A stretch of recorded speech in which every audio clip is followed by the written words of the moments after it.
I should have known you were going to do that. You know why? Because I am inevitable.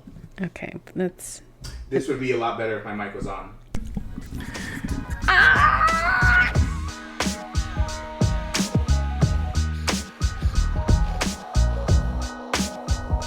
Let me try it again. He's rusty from... Okay, try it again.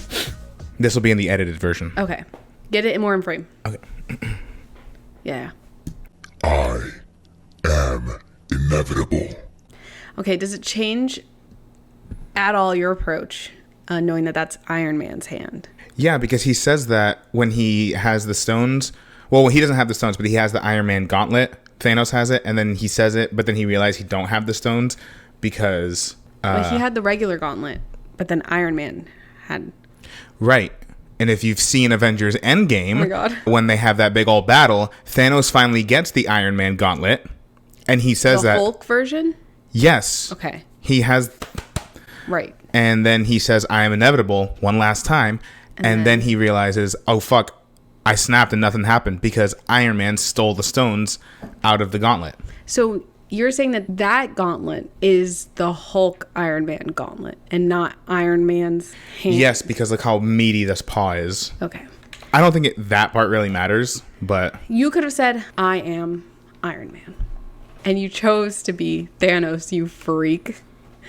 Oh, so when people want to be all the Disney villains and stuff like that, it's all fine. It's okay that people want to be Ursula and Mother Gothel, but the minute I want to be Thanos... First of all, this is warm from your hand. Cheers.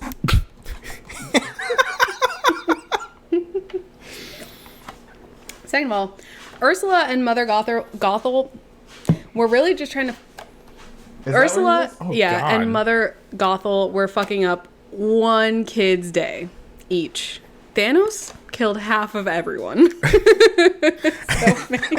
This is so sweaty from your hand. Do you want Listen, me to put it it's back? warm in here. Welcome Hi, back to everybody. the stream, y'all. Long time, no stream. Long time, no stream. For those who are tuning in here, or whether you're watching this on YouTube, I'll put the links in the video there as well. Not going to go into it, but we know how dark and awful the world has been lately. So if there's anyone who wants to find a way to show support and relief for the families of the victims of the Robb Elementary School shooting, go ahead and click on any of these links. I'm going to leave it at that because I think right now, something that's cathartic for us is to just talk about things we enjoy. And I think that's a lovely way to kind of celebrate life. And also, I love my cat so much. It He really is is. going ham. It's undercutting the severity of the situation. Bustella, can you get out of the litter box, please? He's in there playing with it. Is he seriously being... What is he doing now? I have never seen him just fuck around with the bag like that before. It's only when we stream. Bustelo. Hey, bud. Shut the hell up, bitch. Let's just get into it. We took kind of a long break. Yeah. I don't even know. Was it like 2 weeks? 3 weeks? I don't remember doing a shallow dip in... Oh, we haven't done a shallow dip in a long time. Right. Yeah. I haven't been on stream in quite some time. So before we even took a vacation, I was actually doing a show. I did a musical at a regional theater here in the area, and it took up a lot of my time. That was a big reason why I wasn't around.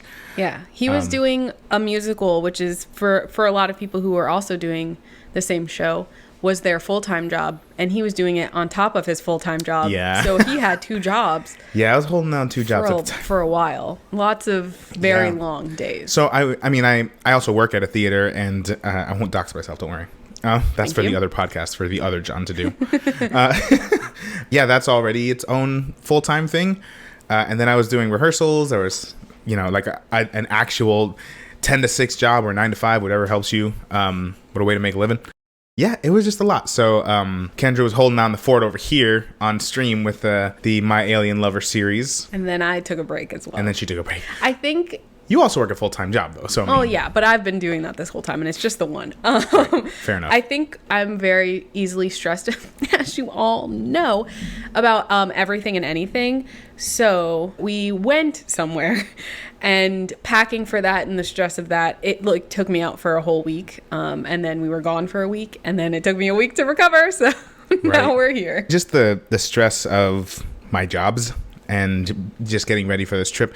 But even before getting ready, like, it felt like the perfect time to take a vacation. Yeah.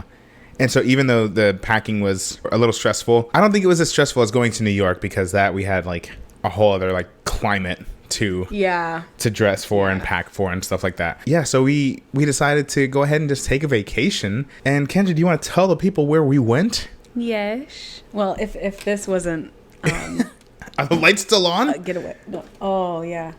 Girl, turn them off. I didn't know I had to turn them off. Turn them off. I thought they turned off automatically. Don't ever talk to me in that speaking voice again.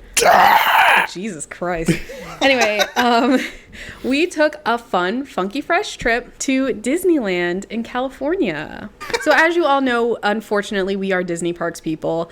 It makes us very annoying to be around and to be near and to talk to and interact. Hang on. Before we move on, I think compared to the myriad of Disney adults that are out there, I don't think we're that annoying. Bad. I don't think but we're compared that. to everyone, almost everyone around us who don't give a shit. Well, who do we hang out with, you know?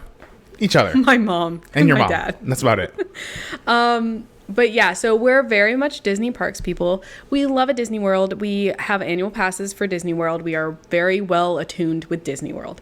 So we decided to go see where it all began, truly. Right. Go to the opposite end of the country, where neither of us have ever been before, Yeah. and see what they've got over in Disneyland. Yeah, it was cool. It was both our first times out west. I mean, I think both of us have only ever gone as far as Midwest. I've been to Colorado. I think that's as far. Okay. That's pretty far out west. Yeah. I don't even remember that trip very much. I've been to Lexington. Again, that's in Kentucky. That's pretty it's right under Ohio. It's Midwest. It's literally right under Ohio. Okay, yeah, you're right. But it's weird because I would think Kentucky it feels like a southern state, but and maybe technically it is, but I don't know. It's literally right under Ohio and Indiana, but it's right above Tennessee. I would call it still southern. Anyway, America's very big. For all of you out, America, you know, out in other countries, America is massive. So when we're talking about, like, I don't even know what the distance would be like comparable in other countries. Right. What going from Florida to California is. For basically, it was like a 7.5 hour flight. Right. So where you're from, see what kind of place you can get to in 7.5 hours. You know what freaked me the fuck out was not the flying. The flying was fine. Well, this flying was long. I couldn't feel my ass at the end of it. Yeah. I was gonna say going to sleep at like 9-10 p.m. and waking up like refreshed at 6:30 a.m. Yeah, and it's like, oh man, I feel like I just slept in, and it's not even 7. Yeah, this is awesome. That's definitely I don't even know. I don't remember what time Colorado is in. Well, they're in like mountain time. Mountain time. Maybe it's not as it's mountain time. I've never had to, like, as an adult experience that or like consider that in anything, and I didn't think it would affect me very much. Going there, it was really, really nice because, like you said, we would go to bed early when we wake up early and feel refreshed. So when you're going to parks all day, having that refreshed sleep is very helpful. Yeah. I didn't think it was going to affect me very much because we were only there for a week. Coming back, though, I'm still dealing with it. It's amazing that I'm still going to bed way later than I used to. Mm-hmm. And we weren't there for very long. It's crazy. Right.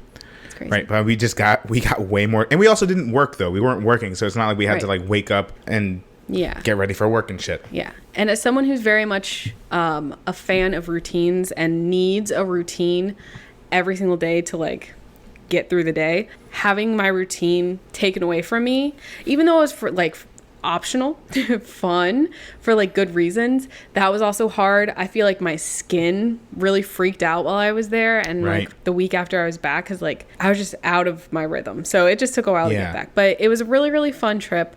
I had a lot of fun. I already want to go back. Yeah, I would go back to Disneyland. I'd go back to Disneyland. This time we stayed at the Paradise Pier Hotel. If you're staying there anytime soon, just know that it is under construction. Currently, there's no like restaurant. There are no pools open there. I think they used to offer like rooftop fireworks viewing, which would have been really cool. Oh, that would have been cool. I didn't know But they don't do that because that whole section is under construction. And I think the hotel in general just needs kind of an upgrade. You can unlock the door with your phone. That's cool. The elevator system is fucking wackadoo. It's so weird. Instead of like pressing a button and calling one general elevator or like a group of elevators that go to every floor all the time, and you get in and press your floor number, you pick your floor number before you get in the elevator, and it tells you which of the 4 elevators to go to. And inside there's a door open and a door close button, and that's it. And then it just knows like, oh, you put in 7. We're going straight to 7. Like if no one else is in the elevator with you, it goes straight to your floor and then goes straight back down. Right. Which is like, I think it's more efficient. It has to be, because like, why else would they do that? But it was just so weird and bizarre. And people from all over, like, this is a brand new elevator system. So people would just be like hopping into elevators and then it's not going to their floor. So right. It was just weird. Yeah. So be mindful of that. I think there were only like 2 or 3 Disneyland resort hotels. Stark difference to Disney World. Yeah. But all 3 of them are in walking distance of the parks and downtown Disney, which is super, super nice. That was like the best thing about Disneyland being small in the middle of a city like that. You could walk everywhere and it was fine. If you want to go between Hollywood Studios and Epcot, you have to go on the Skyliner or take a boat or take a bus or drive. Like, it's a city. Disney World is a city, and this was like visiting neighboring theme parks. Like it was a lot more efficient for a walker. If you aren't good on your feet, you might still run into the same issues. They do have a tram service that I saw. Speaking on the like lack of pool at the hotel, they did offer golf cart service to I think the Disneyland hotel to use their pool. So I assume if they can take you from pool to pool, they could take you somewhere else on a golf cart. I don't know. I didn't talk to a single person who worked there because I checked in on my phone and unlocked the door from my phone. True. I'm sure they're very pleasant. The guy who directed you outside of the hotel where to go every day, he was great. He always wore Mickey hands. Yeah. He's super nice. He always told you have a good day and welcome back and all that nice stuff. Yeah, there's a lot of stuff we could go into specifics. I don't know if anyone's actually interested in that. Like, we tried the whole Genie Plus program for the first time. Right. We have some thoughts about that. Yeah, it was nice in the moment, but I still don't agree with what it is. I believe it's unethical, but I mean, we still paid for it. Since it's around. Since it's around. The only reason we did it, and the only reason I would encourage anyone else to do it, is if you know that you are going to be visiting this one park for a limited time, or if you're very passionate about riding the rides, if that's like your main thing that you want to do and you're not going to be back for 5, 10, 15 years, then it's understandable, and I think it is worth it. Right. If you're like, I go to Disney every year, or I don't really even enjoy the rides, I go more for the food, there's absolutely no reason to get the Genie Plus. And there were some rides, like the biggest rides that we wanted to ride, that we had to pay for outside of that anyway. Right. Because they do like a la carte pricing for the big rides. So like, what's the point anyway?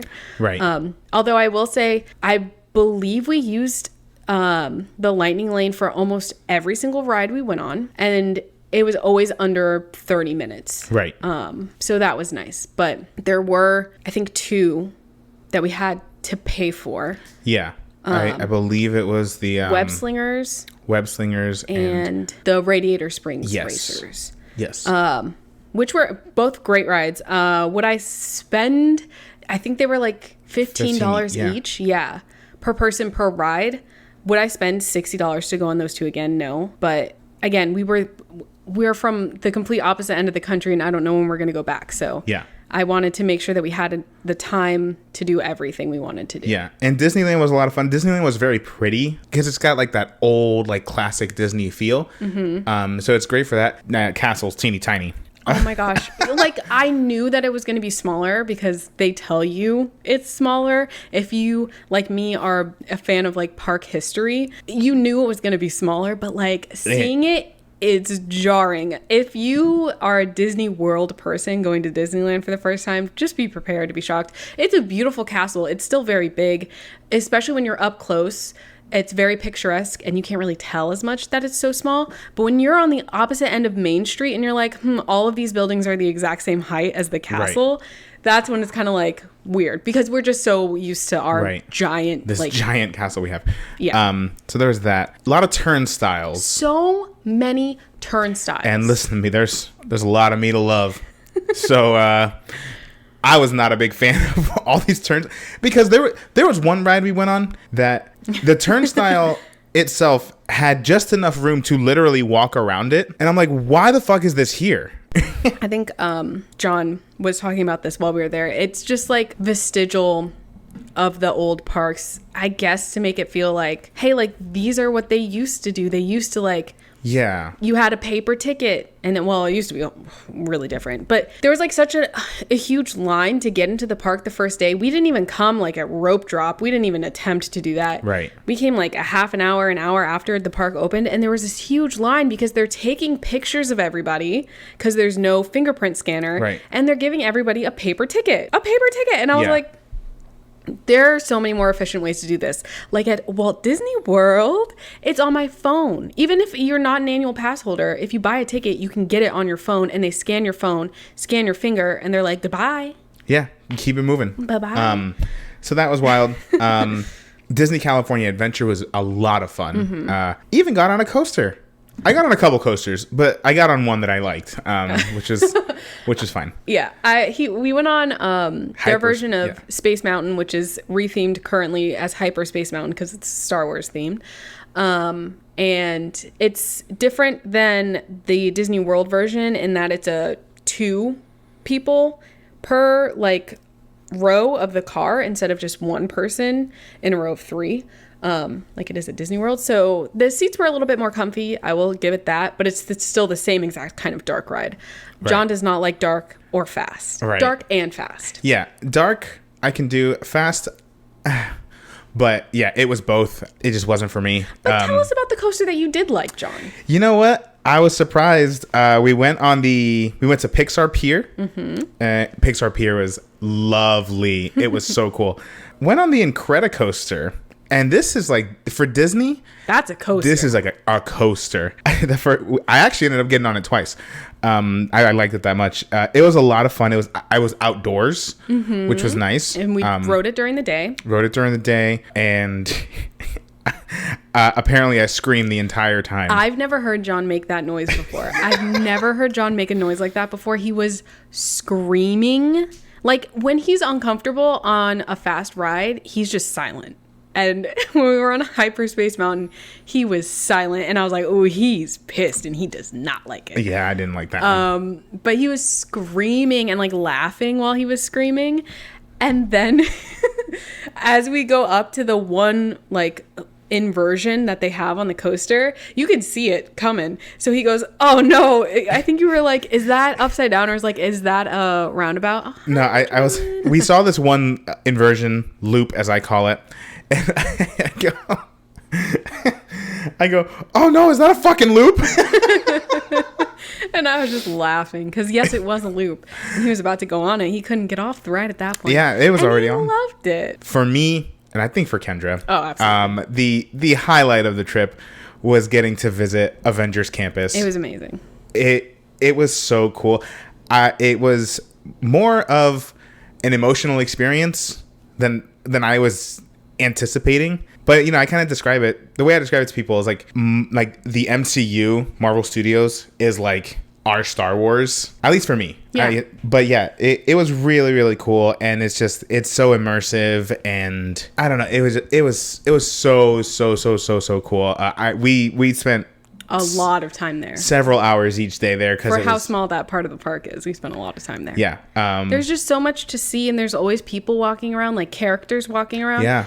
And I think this is something that for us, we started going to Disney like during the pandemic. I think I've mentioned before why.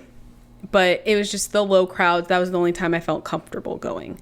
So we started going during the pandemic when a lot of stuff was paused. We didn't have parades, we didn't have meet and greets, we didn't have characters walking around or out on ground level at all. So I know that some of that stuff is back at Disney World now, mostly at like Galaxy's Edge, and there are characters walking around I think now, but it was the first time that I'd seen like characters like literally just walking around to walk around, being stopped by people. And I think that was a big part of what they were trying to do in Avengers Campus, was to be like, they're coming out for short amounts of time, but it's like constant. There's always someone walking around. Right. Which is super cool and immersive. There are shows that they do. And yeah, you said it was an emotional experience. And I can't handle seeing Black Panther with little black children.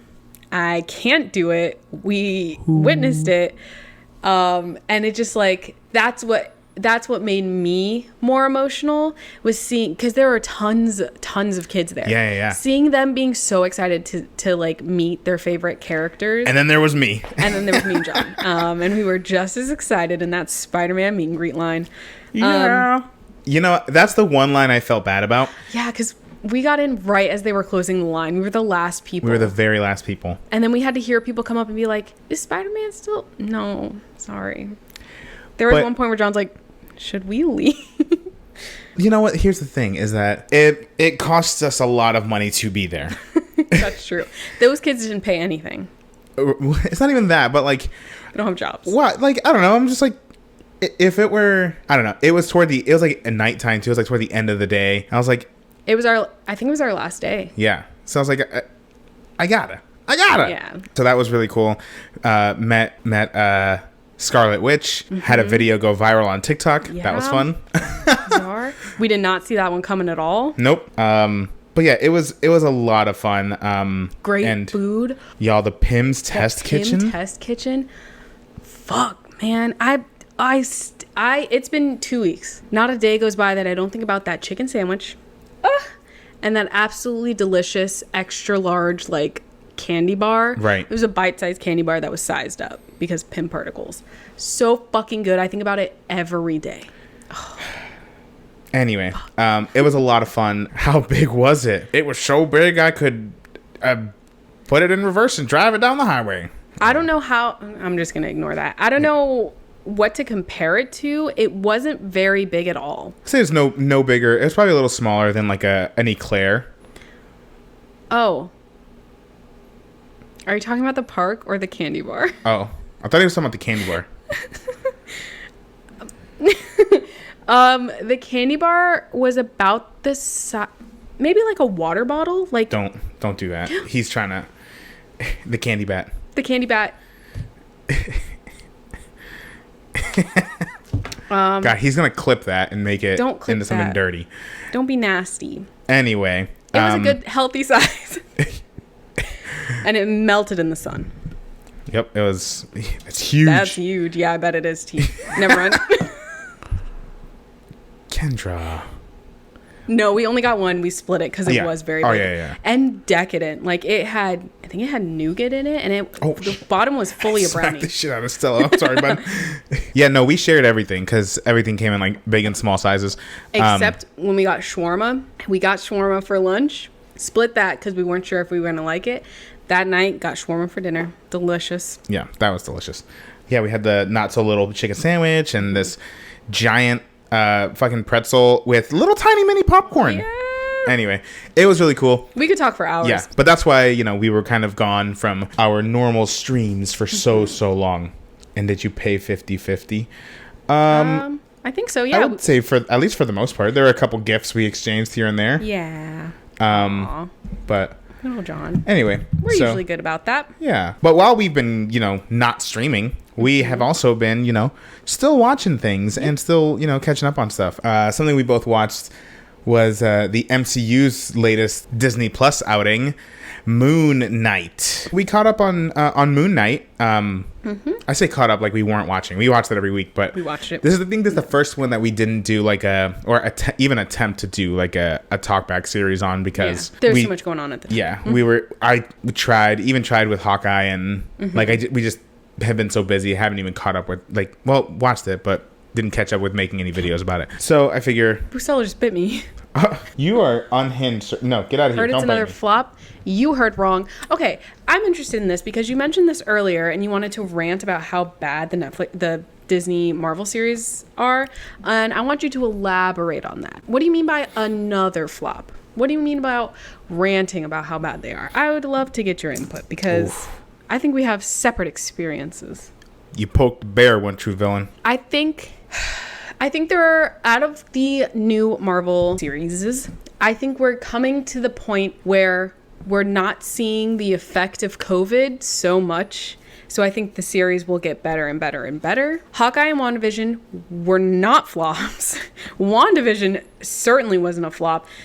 WandaVision, the last episode, I don't like, but I think it's because it was rushed, because it was supposed to be 2 episodes. Loki also was not a flop. What do you mean by it? Do you describe a flop as something that you personally like? Wait. Have you watched these shows? I'll wait for an answer. Bad fan service and comedy. I think you're talking about Zack Snyder's Justice League. But I want to know, have you watched any of these series? I only watched... That's your issue. You watched the worst one. Right. You watched the worst one. That one is my least favorite one. And again, I don't think it's because of any fault of any person or the writing or anything. That was purely a COVID thing. Yeah, there was a whole... that ruined that show. There was a whole plot line that was just completely removed because of the state of the world. And because they traveled all over the world to film that. And, they had to stop production in the middle of it and get everyone out of, whatever country they were in. Yeah, I will say, it's not that Falcon and the Winter Soldier is my least favorite, but of all of them, it is I will say it's one of the weaker shows of all the series. Which one was your least favorite? I think my least favorite is probably What If. Okay, I'm not even counting that one. But I am. So I think What If is probably my least favorite. Not because I think any of it's bad. Some of it was cool. Some of it was just for me personally. That's fair. I would understand that position more if we didn't see so much of it play out in Doctor Strange. Which retroactively makes certain... But even then, there's certain episodes that it only really incorporates. Everything else is boring or character damaging. I have to say, my friend, I gotta disagree. I think in Falcon and Winter Soldier, there was actually a lot of stuff that they were doing that I really quite liked. I liked the fact that Marvel was really... kind of showing racial disparity in any of their properties, really. I mean, there's that scene where Sam and Bucky are arguing in the street and the cop comes up to them and the cop starts yelling at Sam and holds his gun. That's... And then it's oh, sorry, you're famous. My bad. That's some real shit. You hear about NFL players or wrestlers or whoever all the time getting stopped and arrested and tased, and I think you're so... I think a basketball player got his arm broken or something at one point. I think by a cop from a traffic stop. Woke agenda now too. Oh, you're not gonna like what we have to say. Oh. Well, here's the thing. To some people, it can come off as woke agenda. Do I think it was super organically put into that story? No. It was kind of... I can see how you would think it was a shoehorned moment, but I don't think that makes it any less real and impactful for the people who are watching it, because for some people that's an agenda. Showing that kind of stuff, it's just supposed to get points or whatever, but on the other side, that's some people's everyday experiences. Right. Every character being replaced by a woman. Up until Iron Man 2, who did we have? Yeah. Who do I have now to look up to as a black woman? Shuri? She's the worst. Right. Yeah, so I think they're pretty, like you said, for the overall, Yeah, and that was Iron Man 2. And that before was Iron Man 2, and she was heavily sexualized. Didn't have a lot going on until more recently. And Yeah. got like an actual that was 10 years ago. It took them years and years to give her any kind of like Right. singular. She was the first female superhero kind of, well, in the MCU. Right. And it took them until last year to give us a standalone Right. movie. Yeah, I think those are your beliefs and those are your issues that you're allowed to have with those properties. And they're valid. We're not saying they're not valid takes. But yeah, I think you got that. Yeah, Kendra, you should be grateful. I should be grateful of that. Horrible. Okay, they did one in Infinity War. And then they did one in Endgame. The one in Infinity War wasn't that bad. The one in Endgame, listen, I am a woman. And even I was sitting there like, what? It did feel very much like girl power. You know what it felt like? It felt like a female moment written by a man. Sure, that's fair. But yeah, I think there's a big difference between pushing an agenda and just being more inclusive. Especially if you have the opportunity and the space and the eyes. I think that's why I appreciate superhero movies, specifically Marvel movies, so much. People shit on them constantly because they're like, oh my gosh, all we have these superhero movies. It's the same thing over and over, blah, blah, blah. You are guaranteed seats in theaters with a Marvel movie. Right. If they want to spend time on women and people of color and anyone that's not the two types of men that they used to have, that is fine by me. Also, the drop between the movies and the TV series is huge. So I will, again, there was this crazy thing happened over the last 2 years, which stopped everything for a long time. But also, let's just take this year alone. We had Moon Knight in March. And then we had, what just came out? Doctor Strange in the Multiverse of Madness in May. And then we are about to get Miss Marvel in June. And then Thor in July. Oh my God, I'm so excited for Thor. We're going to get She-Hulk in August. And after She-Hulk in August, we're going to get I believe we're getting the Halloween special. Oh, the Guardians? No. There's a Disney Plus Werewolf by Night Halloween special. And then in the holiday season, we're getting the Guardians holiday special. That's a lot of stuff. That's 7 properties, 9 months out of the year. Mm-hmm. We're eating good. And that's coming off the back of not getting anything for like a year and a half. Yeah. So I urge you to go and watch WandaVision. WandaVision has moments that are actually like quite lovely, and also quite terrifying. Right. The first 3 episodes of WandaVision are still like, I like those more than anything else Marvel series like ever. Right. Those first 3 episodes are so good. Also in Loki's also very good. Loki might be one of my favorite MCU titles. Yeah. Especially when you get to episode 5. It is like one of the coolest hours you'll spend in the MCU. It is so good. It's when they're in the void. And it is chef's kiss. It was beautiful. I mean, I can get why some stuff might seem a little pandery, but I think give it a shot. Pandering's a good. Give it an open mind. Give it a shot. And if not, then I highly recommend you watch Peacemaker, an equally as good show as some of these MCU series. Yeah, Peacemaker was really good. But you know what? It might be a little more to your taste, your sensibilities. Especially if you like more R-rated, like gritty, right, gory superhero stuff. Right. But for Moon Knight, I quite like Moon Knight. Moon Knight was good. Yeah, that one actually is also very dark for a Disney Plus series. A little bit. It tackled some pretty heavy subject matter, which is, I think this is a good next step for Marvel and for Disney Plus to, especially now that they have like Daredevil and they can really show these like dark properties on their service. They're ready for that. I think audiences are ready for the MCU to take a darker turn, just dark, gritty, supernatural, things like that. And Moon Knight gives us a lot of that. Mm-hmm. But Oscar Isaac is just fantastic. He's not so bad on the eyes either, right, Kendra? Not too bad on the old beepers. I love that man. But May Calamawy, who she played Layla El Faouli and Scarlet Scarab. Spoilers. She was fantastic in the show. Absolutely fantastic. I'm going to cut my hair and then I'm going to cosplay. Yeah, she was just such a badass in the show. And yeah, I'm excited to see what they do with these characters going forward, and also Ethan Hawke as the fucking villain is creepy and weird and and a lot of parts we're just like, what's going on? What's happening? You don't know what's actually happening until like the very end of the very last episode. And even then you still don't know. I don't know what the fuck's going on. Right. I think they're bringing that show back for another season. I think so too, because they quickly went from this is a limited series to... And I think they were lying little liars who lied. And I don't think it was ever going to be a limited series. I think they were going to see how people reacted to it. When you have Oscar Isaac signed on and ready to work on a limited series, absolutely not. I think this whole time they were like, I wouldn't be surprised if they already filmed the second season. But he was fantastic. Again, great. Marvel has a really great track record, I think, with penultimate episodes. Because episode 5 and that as well was just this tour de force performance from Oscar Isaac. And it's not a spoiler that he plays a couple different people on the show.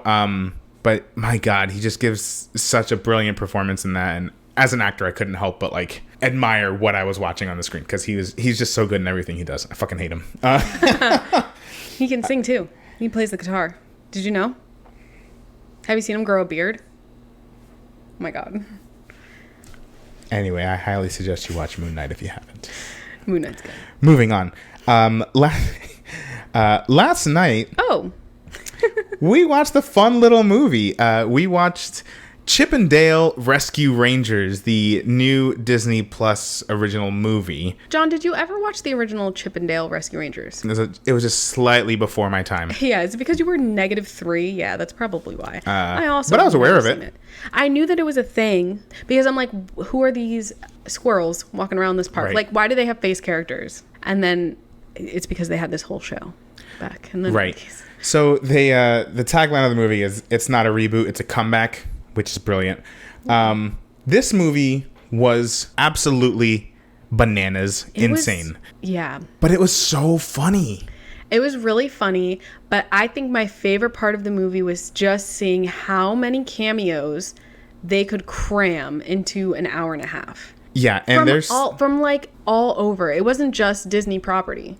They grabbed from everywhere. Like literally everywhere. And there's one that I'll mention because it's in the trailers. It's not a spoiler. They managed to somehow walk around legal red tape and secure Ugly Sonic. So for those who don't remember, you should, but if you don't... Oh, this was a whole thing. Back in 2019, long story short, the first trailer for Sonic had come out and the internet absolutely revolted. And it's for good reason, because that original Sonic...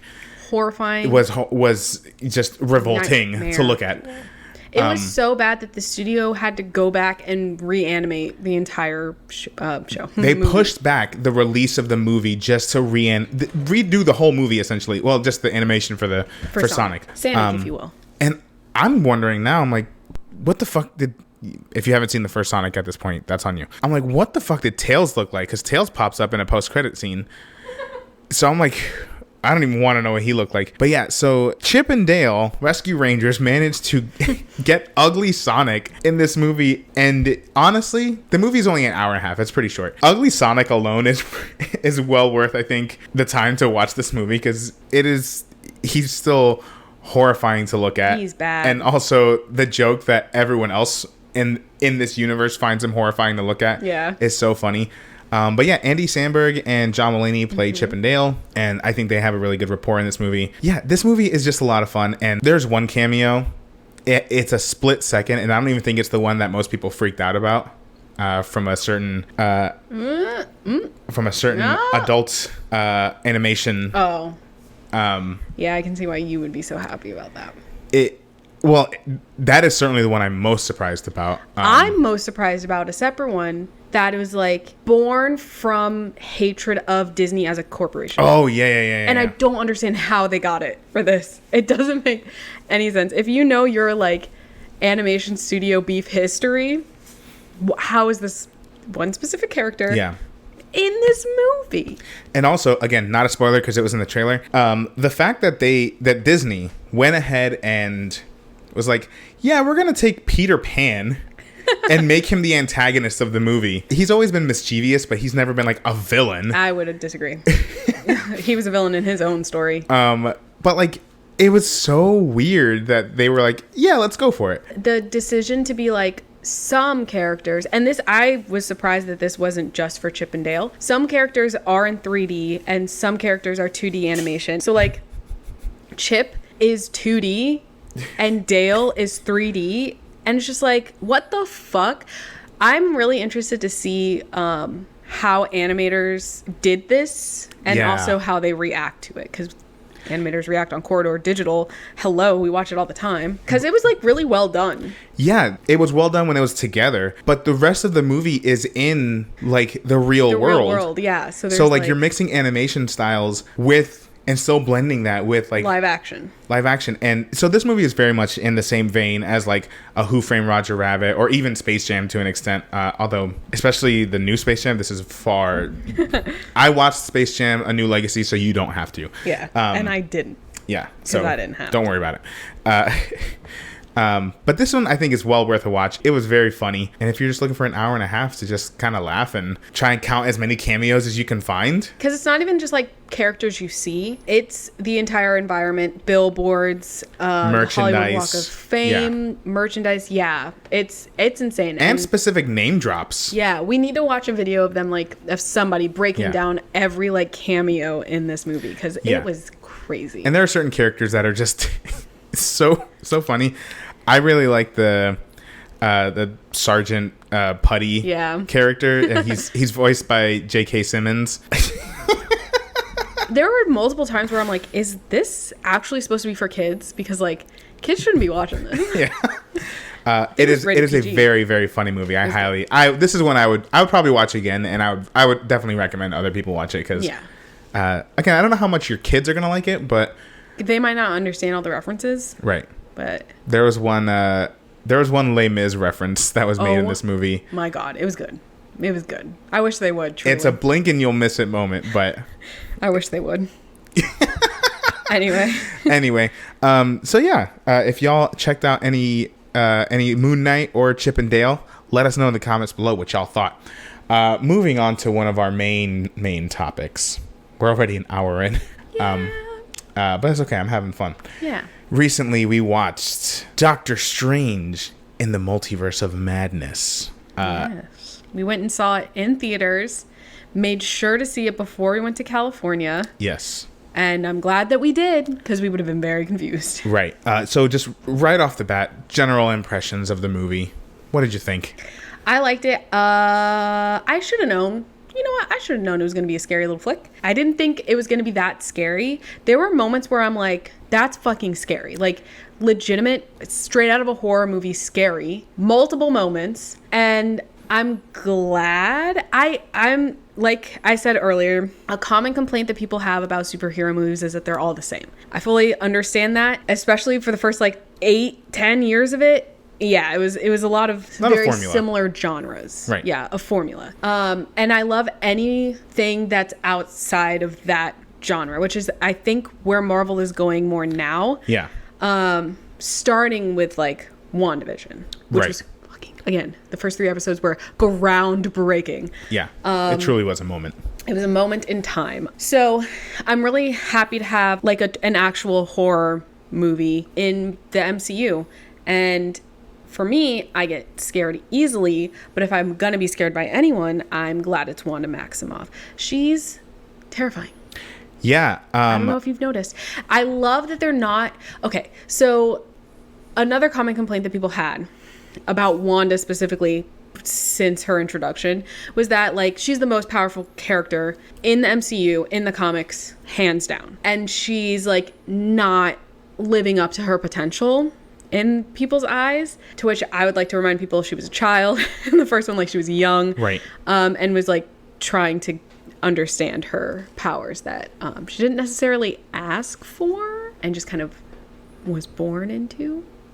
So in this one, I feel like we're finally getting like more of her true power. Right. I'm kind of upset that a lot of the work they did in WandaVision to be like Wanda realizing the error of her ways with using her powers in a way that affected people so much. I felt at the end of WandaVision, she had kind of gotten a handle on that and understood it and had overcome this grief that she had, and had been not at peace with it, but like in a good place to start healing. And I understand that the end credit scene of WandaVision kind of like, we knew this stuff was happening anyway, but I wish they would have stayed more true to that version of Wanda that we saw, but going the direction they went in, which is just like a mother driven mad by the loss of her children, which is like, yeah, I get it. I think that Elizabeth Olsen did an amazing job, as she always does. Wanda Maximoff as a villain works very well, and I really liked Doctor Strange. Yeah, like the character or the movie? Both. Yeah, I have to echo a lot of what you said. Yeah, Marvel made a horror movie. I don't think you're alone in thinking that a lot of this movie is quite genuinely scary. Yeah. There's a couple moments that stick out to me. Spoilers, letting y'all know now. Should have known. Spoilers.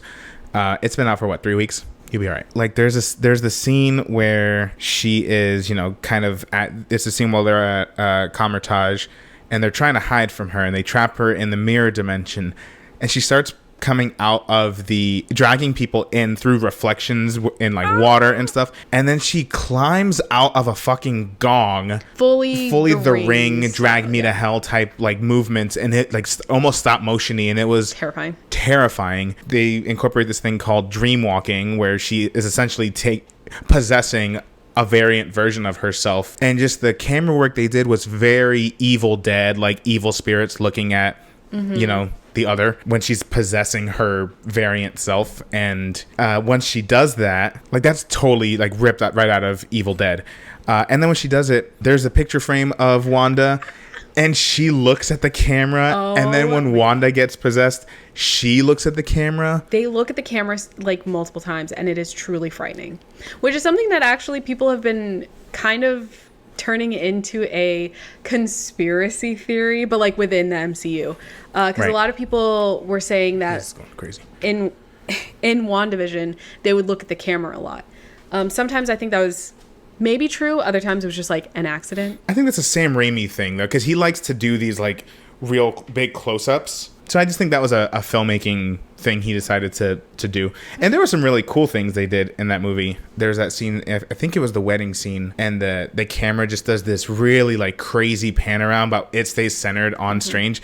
It was weird, but it was really cool. But I have to agree. I think WandaVision, for me, left a little bit more of the door open that she wasn't reformed by the end of it all, because the only reason I found that she lifted the hex off of Westview was because it was thrown in her face the damage she was doing to the actual people. And even for a second she was like, I'm not hurting anyone, right? And they had to like beg and plead, and Agatha had to kind of be like, sacrifice herself essentially. But I mean, in this one she's directly physically harming people and watching herself do it and doesn't seem to care. Right. I don't know, but that could also be explained by like, she's been reading the Darkhold this whole time, like obviously. I think that's more of what it was for the movie. Now, like anything else, movie's not perfect. It has a lot of pacing. That's something we were talking about before.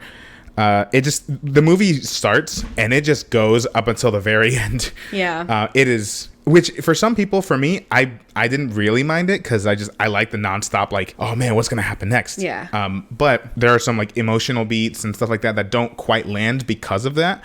And also some stuff is just like not thoroughly explained because of that. Because the movie's like, oh, that's it. We're gonna keep going to the next thing. So I can see why maybe that it didn't flesh some stuff out as much as it could have. Yeah. But I was okay for the majority of it. I also love the introduction of America Chavez, played by Xochitl Gomez. She was just absolutely fantastic in this movie. It was so cool seeing this character come to life. I'm glad they got her because she's a great actress, and she's so young that she's going to be in the MCU, I think, for a very long time. Yeah. And especially with such a relevant powers, being able to traverse the multiverse. Yeah, and it's cool useful. that they only show that power of hers so far. I like that they're teasing kind of a more mystic Right. addition to her powers. But she also has like super strength and stuff. And so like it'll be cool to see like what all she unlocks in the future. Yeah. They're setting up their Young Avengers. Adventures. Young. Sorry, I was thinking of the Babysitters Club. Oh. They go on many adventures. They're setting up their Young Avengers quite nicely. Yeah, and I mean, obviously, Benedict Cumberbatch, he led this movie very, very well. And it seemed like he had a good time making it. And I think he had such a good time making it. That's why he went on record and was like, I'm down to do it for another 10 years. Aww. Like, he really seems to love it. And this whole movie is like Marvel's let's get weird phase. Like this whole phase so far is like, it's either super traumatic events or Marvel's like, let's cry and get a little weird. let's cry and get a little weird. Yeah. I support that. Again, it's new and different, and if we can explore subgenres in this one big genre of superhero stuff, then so be it. I would be happy to prove people wrong who are like, it's all the same movie over and over and over again. Shut up. I think that's part of why I love like Shang-Chi so much, was because it is like a superhero movie, but like in the grand scheme of the multiverse, in the grand scheme of what was happening, that was a very personal story between a man and his father, A boy and his papa. and for that reason I was like, this is really cool, like to see this dynamic that we don't ever really see. And we got like good martial arts scenes, good martial arts fight scenes. But anyway, going back to Doctor Strange, we would be remiss if we didn't bring up the introduction of the Illuminati. The introduction, spoilers, fast extinction of the Illuminati. Part of me, again, because Wanda, again, the most powerful, and we got to see that displayed because she went head to head with... hang on. I want to introduce these folks one by one. This lineup of the Illuminati is a little different than what was in the comics, which is fine because it's a whole different medium.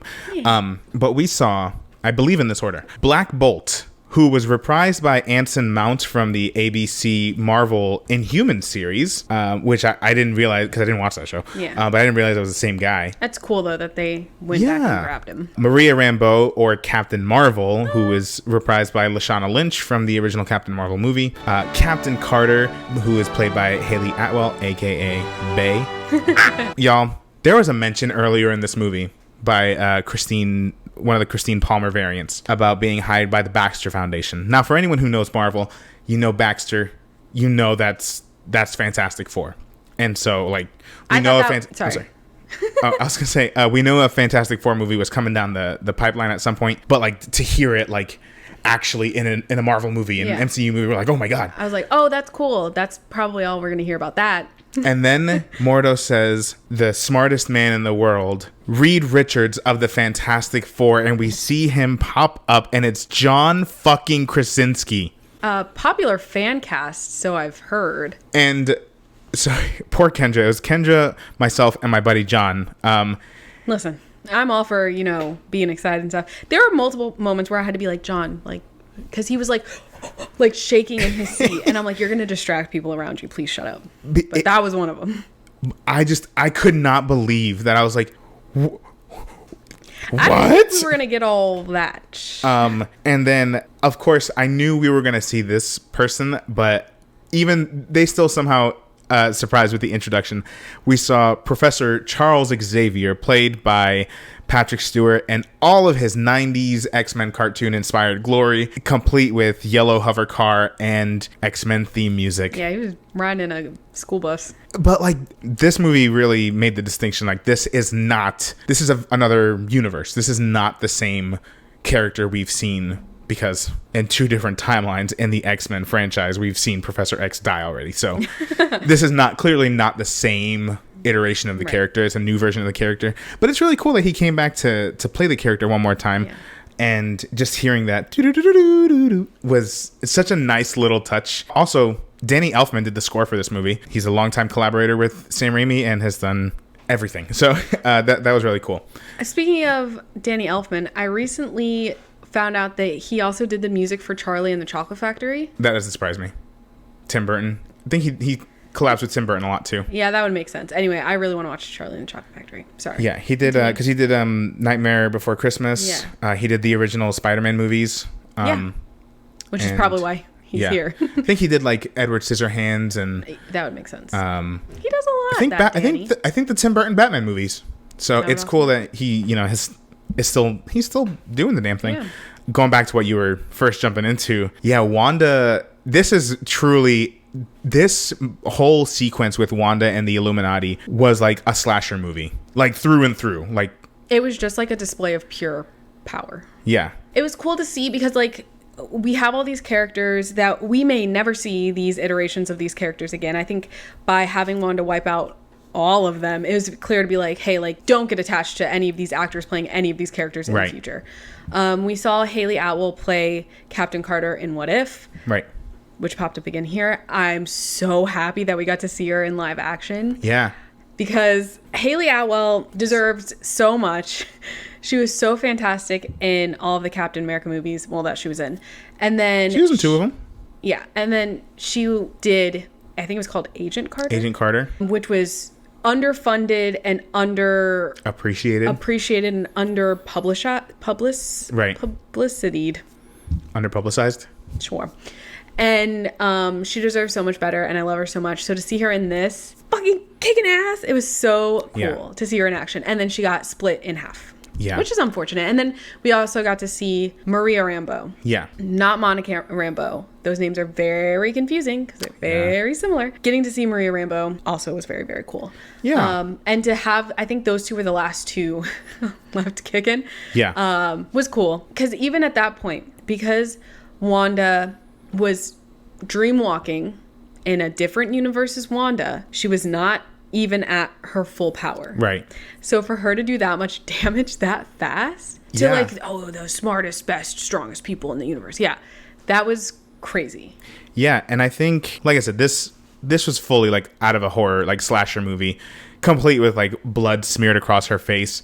I think the most brutal kill was Black Bolt. And just the filming they did with this particular moment where she, he's like, with one whisper he can destroy you, blah blah blah, and she just goes, with what mouth? Yeah. And just the camera panning out, and he's missing his fucking mouth, and the strings and the music and the scream he does, and just you see this pop out the back of his fucking skull.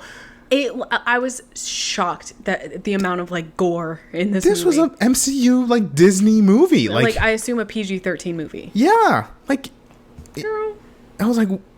And they also blew up Mr. Fantastic's head.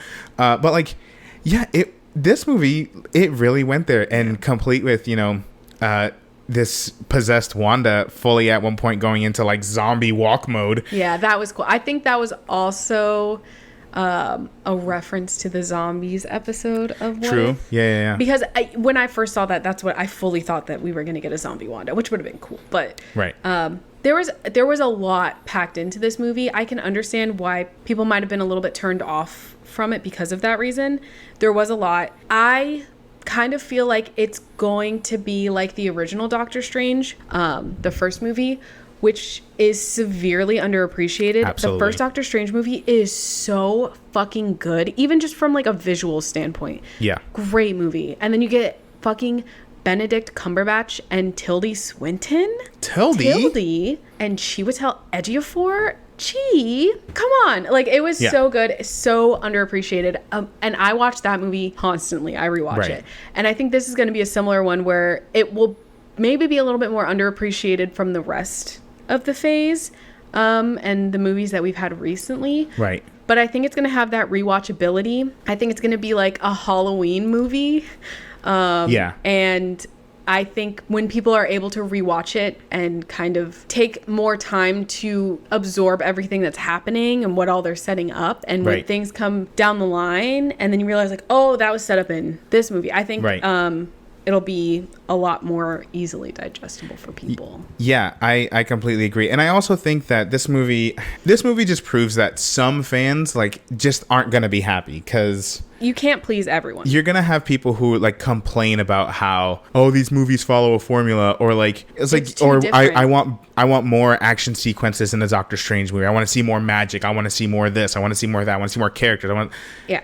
This movie literally gives you all of that. I want to see a villain Wanda. This movie gives you all of that, and people just want to complain. It's like, you could say that about anything though.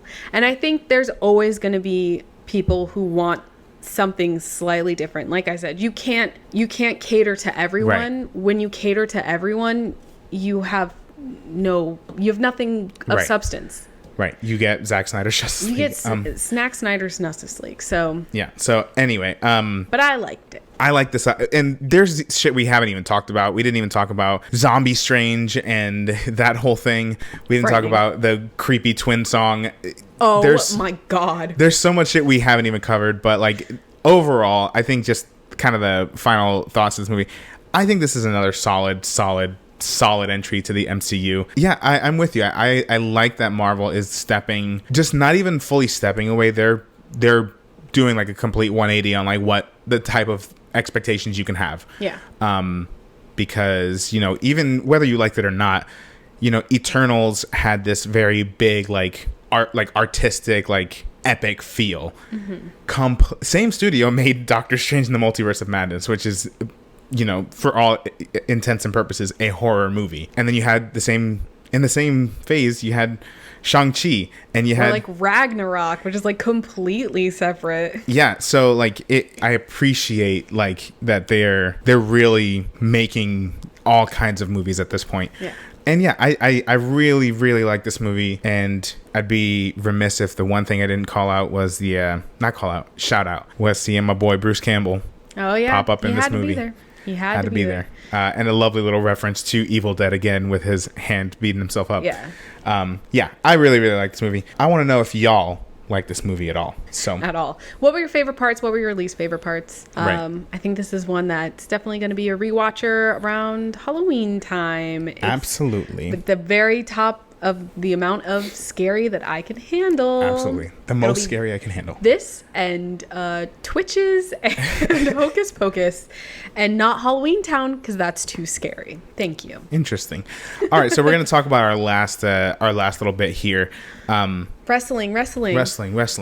So caught up on WrestleMania Backlash once we got back to Florida. I don't remember a lot of it. I remember I thought it was a very solid pay-per-view. I think the night overall was pretty enjoyable, even though we had like a lot of rematches. We saw Cody Rhodes versus Seth freaking Rollins, and we saw Bobby Lashley and Omos, Charlotte Flair and Ronda Rousey, Edge and AJ. Like, there was a lot of rematches. I think that's the theme. That's the point, yeah. But overall, I think all the matches were pretty enjoyable. I think the highlights for me were Rhodes and Rollins. I thought that was another really great match. And now that, you know, now that we were able to kind of step away of the shock of seeing Cody Rhodes in WWE, they could just fully like perform and not have that aspect be a part of it. And so I thought they delivered on a really good show.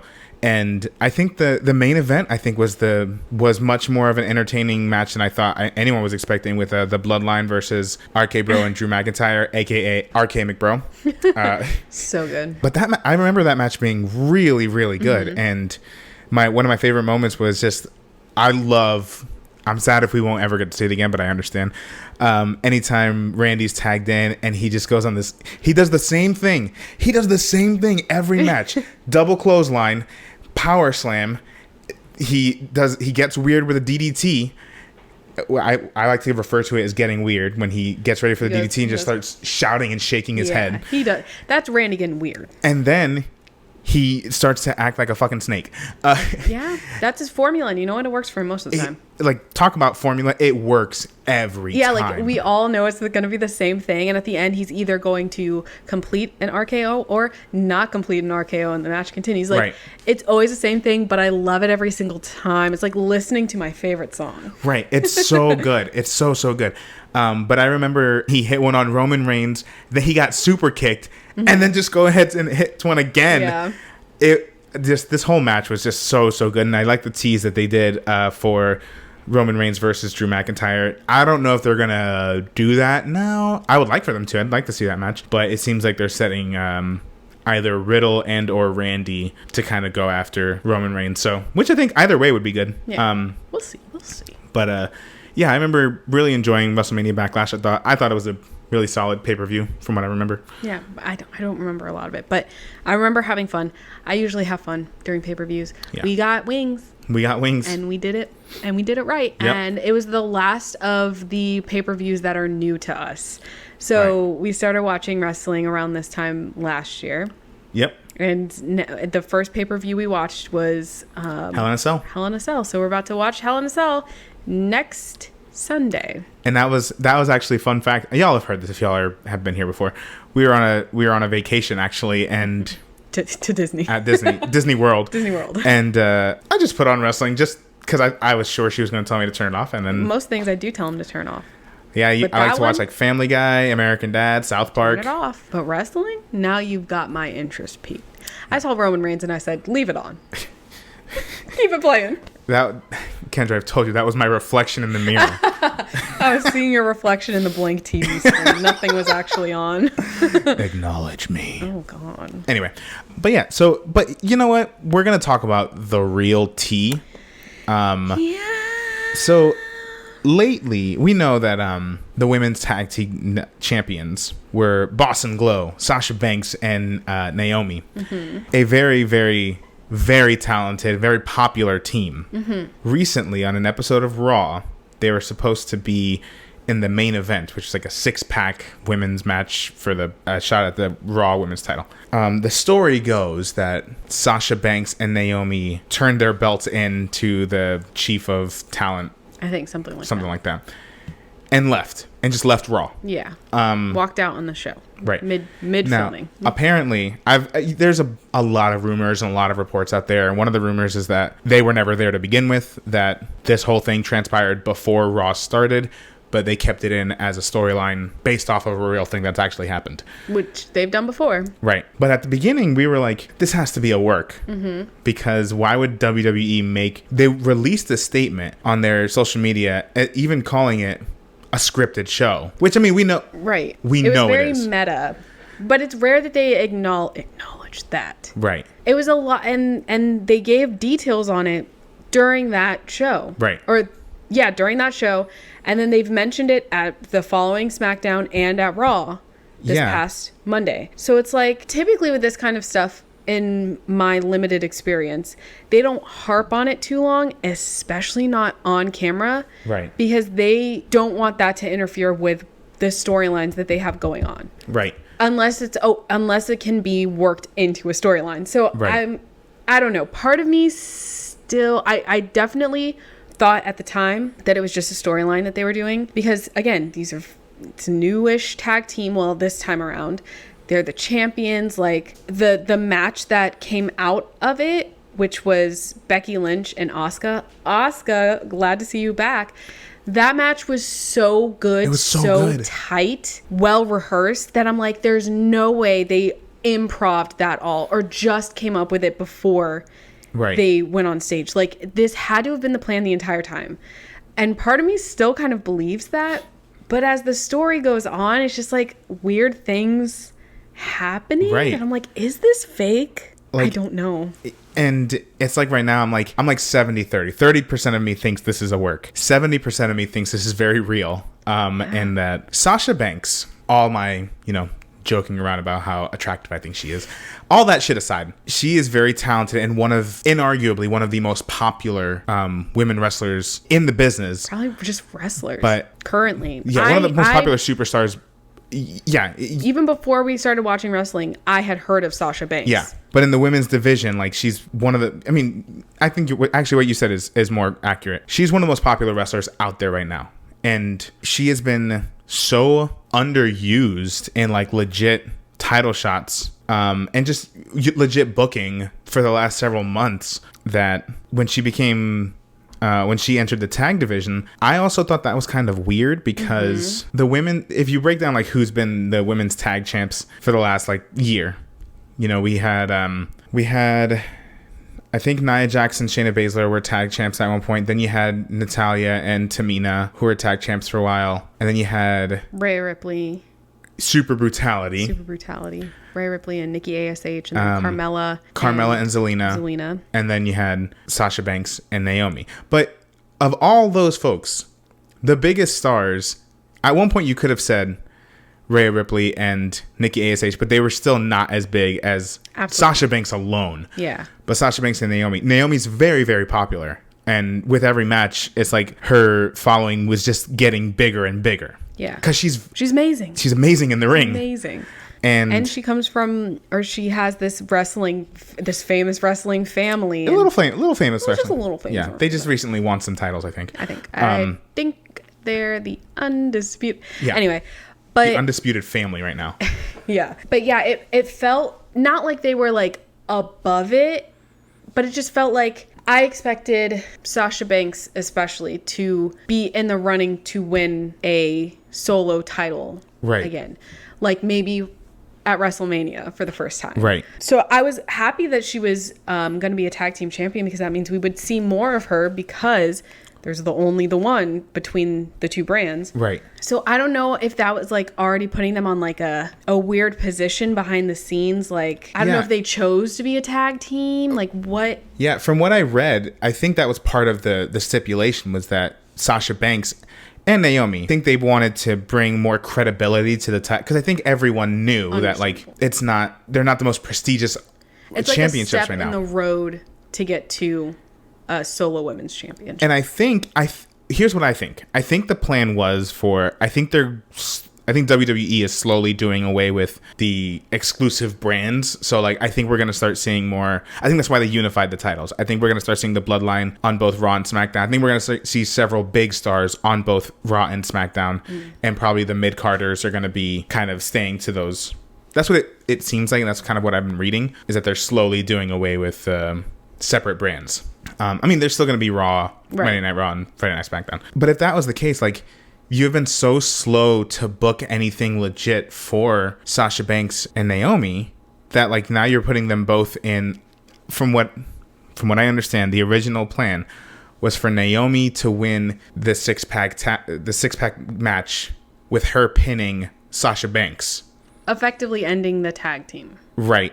And then just started. Sasha Banks would have entered a feud with Ronda Rousey and lost to Ronda Rousey for a shot at the championship. They both would have lost their title shots at Hell in a Cell. Breaking up a championship pair to go on to lose. Right. Which is like, I can understand being upset by that. And I guess at some point, Ronda Rousey almost critically injured Sasha Banks. And so, like, I don't fucking blame her. If the report is that she didn't feel safe working with someone, I don't fucking blame her if she didn't want to work with Ronda Rousey. And that's allegedly. That's not like a whatever. But if that was true, yeah, as a performer, your body is your instrument. Like, you're... Especially when you're like a physical athlete.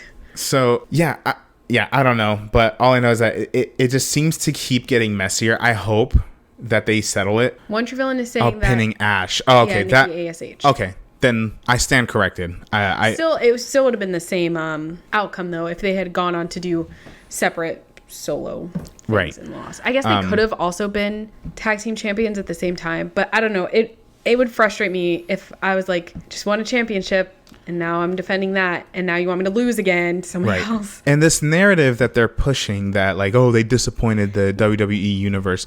I'm like, shitty. Here's the thing: do we talk about Stone Cold the same way when he walked out?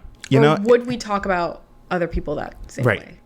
If it wasn't Sasha Banks who like had a history of having beef with the company, and if it wasn't easy to make them look ungrateful, I don't want to pander. So like, what is it about them that we're treating them different? And I'll let people kind of decide what that is, although we know it. But here's my thing: is I'm like, WWE is in, I think, a position they're not used to being in. I don't think either of them need WWE as much as WWE needs them, because they have an ever shrinking women's division anyway. And Sasha Banks like has been in The Mandalorian And she just recently had, like, she books her own, like, show appearances, like, whether it be Hot Ones or whether it be that show she just did with Kevin Hart. She has mainstream appeal. And she did the opening video for the college football finals earlier in the year. I don't know anything about that. But yeah, they have the talent and the name recognition to go other places. And in Naomi's case, not to like put all of her chips on a man, but like, you know, her husband is in one of the most popular groups in modern wrestling. Yeah. And is, you know, a big staple on one of their flagship shows. So I feel like stirring the pot with that could be down the line somewhat problematic for WWE. I love Ezekiel. Elias. You mean Elias? He's a liar. I love everything that's happening right now. It's starting to get to a point where I'm like, this is going on awful long. But I love just that first moment when Ezekiel came out and everyone like heard the music and was like, who the fuck is this? And then he comes out and you're like, is that? And then he walks out and he's like, I'm Ezekiel, Elias' little brother. And it's so fucking funny. It's so good. I think about that constantly, and I think that's great. And I do love Ezekiel. That's the annoying thing, is that WWE still has a lot of shit that, I mean, obviously we're still watching. Oh, yeah, 100%. But, like, it's just, you can't help but want better. Like, I'm always going to be a proponent of, like, treat your talent well. Yeah. And treat your workers well. And the WWE, from what I understand, had a history of not treating performers well. Or not the ones that weren't, like, once in a lifetime biggest wrestler in the world, everyone knows you even outside of wrestling type of talent. Right. And because so few wrestlers get to that point. I don't know, I'm totally team Sasha and Naomi on this one. I still am not sure if it's real or not. Yeah, but okay, if it is, so now the story is that we're gonna have like a tournament. Yeah. Do you say tournament or tournament? I don't know. You better say tournament, because I cannot. If you say tournament, you are incorrect. I'm so sorry. That is wrong. That's how it's spelled. Anyway, tournament. Tournament. Yes. Tournament. Yes. Tournament. Anyway. When are we going to be able to watch videos on stream? Big Papa John. Start calling him that.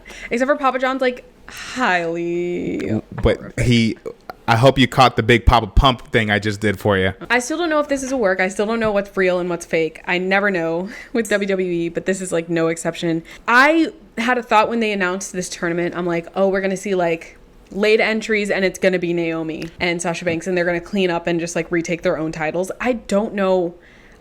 On one hand, if this is the WWE creating a storyline out of like thin air, there's no bad blood, nothing, anything, no walkout, whatever. This I think is like the most elaborate they've been because they're like making sure. Sorry, one of our cats is eating. Because they're like making sure to show like. Didn't Sasha Banks like unfollow people? She unfollowed a bunch of people. I think they both took out WWE from a bunch of their like social media bios. Now, granted, here's another thing: is like how much of their own social media do they actually run? I don't know what's true and what's fake. It's really killing me until one of them comes out and they're like, "Yeah, this is 100%," or they're like, official release news comes out or something. And I don't think they're going to release them. I heard people mentioning that they're going to freeze their contracts so they can't perform or go anywhere else until they finish their contract, which would be shitty, but also like whatever. I just don't know at this point what is real or what's not. So I'm like, I don't want to say too much one way or the other because I don't know. It could all be inaccurate. I don't know what's happening. It's very strange though. It's all very strange and like very sudden. Right. And weird to see so much aired, like literally dirty laundry live on Raw and SmackDown for everyone to see. It's like so bizarre. And so like the meta-ness of it, I'm like, this is so weird. But if this is a way for them, let's just say this is a work and it's just super elaborate. I'd be impressed. I would be impressed. I would be scared because what else would be a work? Well, if you watch that, you should watch that show on Peacock, Evil. There's a whole episode they do on Sasha Banks. Mm-hmm. And it just seems like if there's going to be anyone to like push the boundaries of like a storyline for being a heel, I feel like she's up there with the best of them. And she's been kind of a baby face with Naomi right now. Yeah, suspiciously nice. We're just Right. waiting for the moment to. Right. So Right, I would be impressed if this is a way to bring them back as heel champions at some point down the line. But also, the one good thing about there being a tournament is Tournament, yeah, that's correct. is if we get some like legit tag teams out of this. I think that's what WWE is missing. I don't know why they split up Natalya and Tamina, because whether or not they were jobbers, kind of just there to lose, they would they were still a good team. It's like they're just picking random people and being like, They're team. trying to like recreate RK Bro. Well, I think that was the issue with Super brutality. It was too similar to RK Bro, Right. but not nearly as successful or popular. Right. And then they were like, what if we got 2 goths? And then we got Live for Brutality. What was that one called? Yeah. Whatever. Like the name. Yeah, but- and then they did the same exact thing. Yeah. And now this whole Judgment Day, that's a whole nother thing going on that I'm like, what? I like the Judgment Day thing that's I like happening the right Judgment now. Day too. I also like this impending like 4th member. I wonder who. One True Villain, do you have any ideas on who the 4th member of Judgment Day will be? And do you have any ideas on if this weird Finn Balor, AJ Styles, Liv Morgan group will become a group on their own? If so, will they get a 4th member? R-Truth. I would love if R-Truth joined Judgment Day and we get a dark R-Truth. Rated R-Truth. Rated R-Truth. That's so good. That's good. WWE, if you take that from me, TM, this is TM, time- TM, TM, TM, TM. you'll be hearing from my lawyers, which You will is be just me facing in a the long suit. dick of the law. Oh my god, it's really good. I'm gonna make some kind of graphic Rated with R-Truth. Rated R Truth. Could you imagine Truth dressed up like? Well, I guess some of them are dressing like goth, kind of, and then some of them are dressing like mafia hitmen. Professional goths. Professional goths, yes. Yeah. Office goth, if you will. Oh, can we talk about Edge's haircut? God bless whoever like it. took the scissors to that hair. Sorry, Edge. I love you very much. Not so much right now. You're being a little crabby little guy. But the hair was horrible. Man, I'm so glad R-Truth. He's the one person they won't ever let go. I love R-Truth. He's so funny. He beat John Cena as he should. He could do it again, too. What if John Cena came back as the 4th member of Judgment Day? I feel like John Cena would love that. That'd be crazy. I don't know. Rumors he's coming back at SummerSlam again. No. Summer Cena, baby. John Cena seems like he absolutely loves wrestling and will like never give it up unless he has to, unless he gets so old that he can't. Right. I personally think that they might get Sonya Deville onto Judgment Day. I think that would be cool. I And I that'd think be that good. gives them a legit women's tag team. Yep.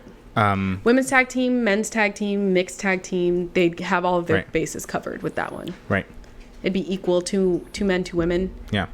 Like, I'd love to see if they got 2 more members. I would love to see 2 more. I would love to see a women's tag team, and then I'd love to see like a men's tag team, and then Edge go after Roman Reigns. Oh yeah. Because then you'd have like, it'd be like a new version of like NWO trying to take over WWE. Yeah. That's if Johnny P, if WWE, if y'all need some writers, I wouldn't trust me with a pen.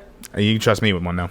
I'd write myself into a storyline in which I was Roman Reigns' wife. Lots of stuff happening in the wrestling world. Yeah, we have but- another freaking pay-per-view next Yeah. Sunday, which means that hopefully sometime next week we will have a pre-per-view. Finally, Yeah. the return of pre-per-view. Lots going on in the realm of wrestling. I'm excited. I'm excited for Hell in a Cell. How in a cell. I'm interested in seeing what happens. I think I'm ready for. Hopefully, after this, they finish out this whole Bobby Lashley and Omos thing. Yeah. It was fine for 2 matches. I'm kind of over it now. I want to see Omos against Gunther. Gunta. Yeah. Omos versus Drew Gulak. fucking Gulak. No. That poor kid has been through enough. I was going to say Veer. Oh, Veer Mahan. Someone needs to stop him. Oh, that was another guess for Judgment Day. Is I thought Dominic Mysterio would be a good. Dominic Mysterio would be good. Yeah. It'd be a change Right. for him. But he's back. He's back, baby. Yeah, I think that'd be a Him and good way to his teddy do, Mysterio versus Mysterio, which people are dying to see for whatever reason. I don't want to see that violence. Yeah. But anyway, But yeah, so going back, just kind of full circle back to Sasha and Naomi. I hope that gets settled. All in all, I want to see them back on WWE. I don't think if this is not a work, if this is steeped in reality, I don't think WWE is trying to lose either of them to AEW. Yeah. So if this is real, then I'm upset with how WWE is handling it. Agreed. By like publicly, repeatedly talking about how they disappointed their fans, which is like, it's just like a smear campaign. I don't like it. And I get it. Like, people come to, if someone's favorite wrestler is Sasha Banks, and they pay money to come and see her and she's not there, that's shitty. Right. But I don't think that night, or that match especially, was lacking in any way. Right. I think it was a really good match. So I don't know. I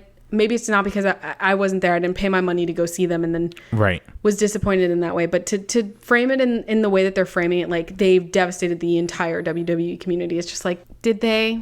Right. I don't think so. Ending on a lighter note with WWE, I really loved last Friday when the Usos became the unified WWE. Shocking. It was also a good match. Those two groups never disappoint. Yeah. I really admire all of them as performers. Shocking. I love the field day that all of the cameras had with the reactions in the crowd. Oh my God. The crying little kids. The crying kids. Aww. And that one woman who was just like,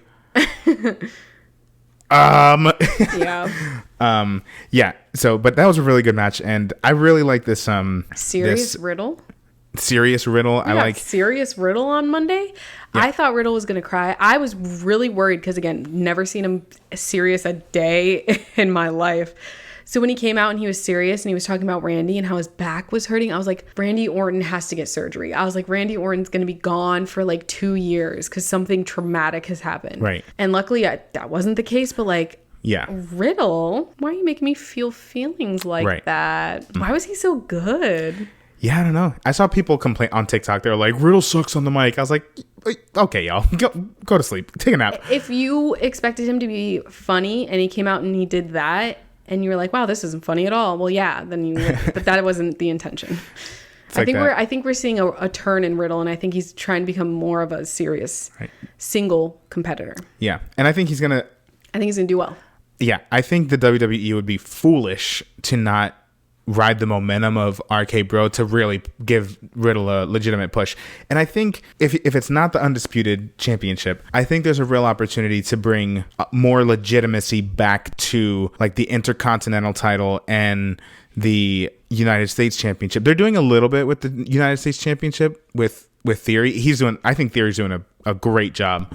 Yeah, Theory's really good. I think it's stupid that they changed his name to Theory, but agreed. But I think what I really, really like what he's doing. I think he's great on the mic. I think he's impressive in the ring. I mean, and he's young, so like, I really like Riddle. I like Riddle too, but I also like Theory. I don't even know who has the fucking Ricochet. Yeah, another performer who's good. He's a fucking champion, and they don't put him on TV. Yeah. So like. But also, he's very risky because if he doesn't get hurt during his match, someone else might. Right. I agree. I don't think it was ever supposed to be like a super long run. But like, I get annoyed because, I mean, we were talking about it the other day. Like, the title, all of these titles used to be in much higher regard. I mean, you used to have The Rock and Chris Jericho and Triple H competing for the Intercontinental title. And you used to have fucking John Cena was one of the most popular United States champions. And like, I don't know, I just feel like they're now given to like mid-carders, like purposefully. Yeah. So like 20, yeah, I know. Fair. I'm very old. Interesting. But do you think, because Theory and John Cena have gotten into it on Twitter a little bit, do you think they're trying to set something up? I think that would be a great look for Theory. Especially because everyone's like, oh, he's a young John Cena. Yeah, I know they're mid-card titles, but I just feel like they're not. I just feel like they used to be like even those big stars used to win those titles. Were they big stars when they won them, or is it just now looking back? I mean, I guess that's a fair point, but like I don't know. I can feel still like see they're. It's not as much of a big deal when a championship changes when it's the Intercontinental Championship or the United States Championship. So yes, you've got a point. Like when you see the names like Macho Man or The Rock or Chris Jericho, like there's already like a gravitas that comes with those names. Now. Yes, that's fair. But if you're not planning these people for like bigger pushes, the 24/7 Championship, I am ready for them to just not for a while. I hope they're using this moment to give Homegirl a little bit of a bigger push, just because if you're gonna have her there, have her there. Mm-hmm. Dana Brooks. Yeah, but here's the thing: the only time I see R-Truth is during the 24/7 Championship stuff, right? Or Tozawa, Reggie, like all of them, and I like them, but they're in the hee-hee-ha-ha championship. Then I get annoyed when they put like Nikki ASH or fucking Carmella in these segments now. Yeah. I'm like, y'all clearly don't know what to do with them. That's why you're putting them in these fucking bits. Yeah. I don't know. Sorry. I have a lot of thoughts and feelings about a lot of things. If 24/7 was better written and was actually like really funny, I would be okay with it. Right. But it's like not even that funny. Right. The most legit champion they had was Bad Bunny. Yeah. Byron Saxton, actually. Byron Saxton. That's true.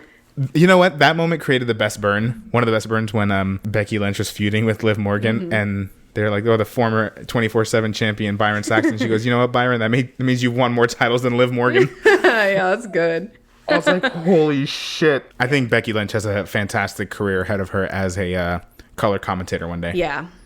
Oh yeah. Because I love her. I can't ever focus when she's commentating. She's so fucking funny. Oh. Yeah, she's so funny. But yeah, same with Kevin Owens. Yeah. Thank y'all for hanging out with us. I'm going to go ahead and one last time. Go ahead and, if you feel so inclined, follow those links, and you can give some support to the families of the victims of the Robb Elementary shooting that happened in Texas yesterday.